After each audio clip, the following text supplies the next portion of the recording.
Your prophets are covered in Palestinian blood. Your prophets are covered in Palestinian blood. Your prophets are covered in Palestinian blood. Your prophets are covered in Palestinian blood. I want you guys to imagine for a moment, that you've just moved in to this new home. And it's a great home. It has wonderful rooms. It has a garden at the back. It has amazing views. And then you start to notice that something is not quite right about the house you live in.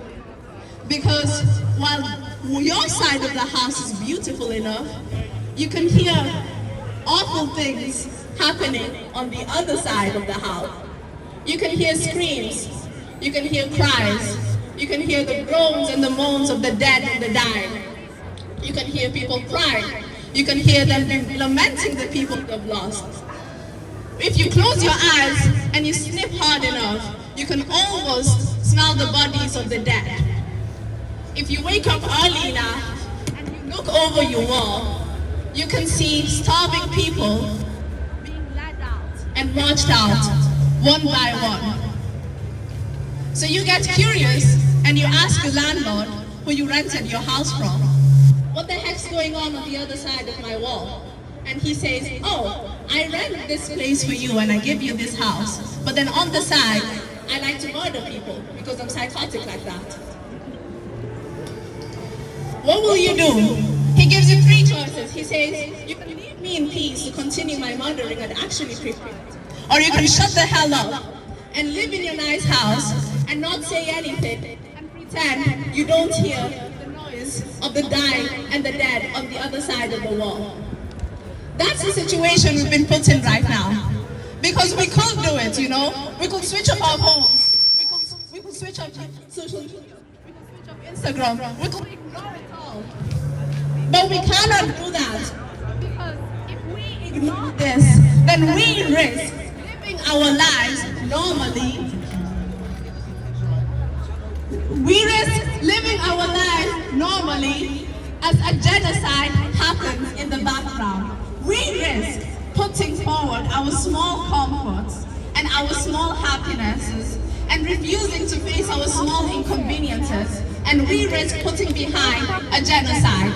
That's what we risk doing if we ignore this. You can say that for this Ramadan, because I am fasting, I will not come out here and protest what my government is using my tax money to do.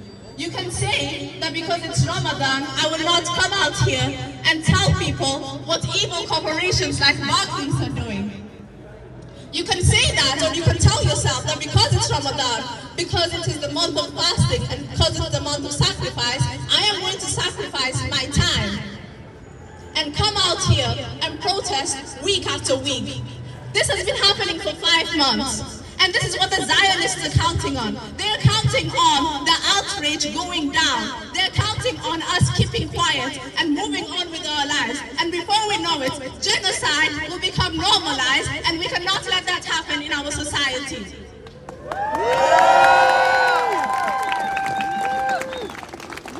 And so, we're stood here in front of yet another link, yet another chain, filled with blood, rotting with blood, all the way from here in UK, in the belly of the beast, in the house that has the psychopathic landlord who will rent this place for you and kill people on the other side. We are stood here because we have to break that link. We have to. And I will tell you exactly why Barclays is one of those links.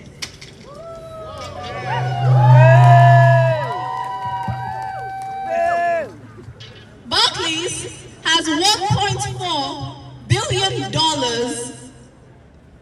in the Israeli genocide. It is an investor.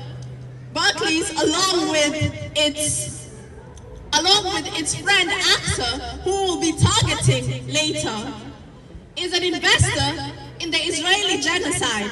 Not only do giant corporations like Barclays and AXA hold record years of complicity with Israeli crimes through home demolitions and illegal settlement construction on stolen Palestinian land, but they are directly funding the Zionist regime. They're ensuring that the Zionist regime has the funding and the weapons necessary to commit a genocide in Gaza. Barclays is right here, right behind us, on our streets. So it is our responsibility as people living in the UK to say no to business as usual in Barclays.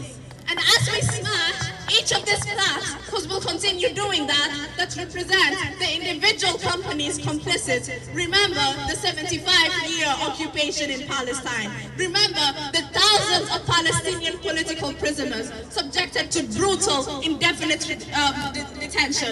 Remember the 30,000 murdered Palestinians in Gaza. The short list of companies that we are naming and shaming today only scratches the surface of shameless publicity. Let's be clear, the company see genocide as an opportunity to profit. While we are doing as much as we can to not ignore this genocide, they're saying, let it come and fill our pockets.